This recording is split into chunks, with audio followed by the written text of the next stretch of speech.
والسلام عليكم. واش تا هو العساس ديال المنتخب المغربي؟ ولا الحاج، انا الحارس ماشي العساس. وانا وليدي كنسمعهم كيقولوا ياسين بونو في الحراسه. وبحال بحال الحاج، واحد كيحرس البيوت وواحد كيحرس الشفاره. ويا وليدي ما شاء الله، كون حرستي معنا شويه في البرلمان راه هاجمين علينا وحنا غادراوش. ايوا عندنا واحد المهاجم ما كيرحمش، الله يلقى ليه، ما كاين غير الشبكه. ونسيت على سميتو، ما بالله وبالشرع. واشكون من غيره؟ اخنوش ياك؟ هذاك وليدي الله ينجيك منه. غيكون واعر الحاج، كيماركي بزاف. وهو من ناحيه البيوت وليدي كايمارك، ولكن علينا قول بوحدوز ديال البرلمان وصافي. وغيكون بالغلط الحاج. وياه هو هداف ديال البرلمان وغاب الغلط، كاع بيوتهم ماركيهم علينا. والله غالب الحاج. ولا وليدي انا ما حاج ما والو. واش كتسنى الحاج؟ سير حاج لك مع راسك. وانا كرهت وليدي، راني مكافح مع الدنيا، وهذيك البركه اللي كنشد في الانتريت كنصرفها على وليداتي، واخا تا وليدي نقعد 10 سنين ما نجمعش حتى 30,000.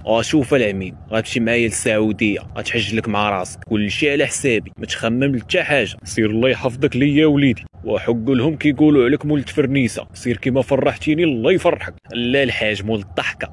بحال وليدي كلهم مزاح. ما عليكش الحاج، ويلا غنمشيو دابا ان شاء الله. والحوايج اللي غندي معايا وليدي باقي ما جمعتهم.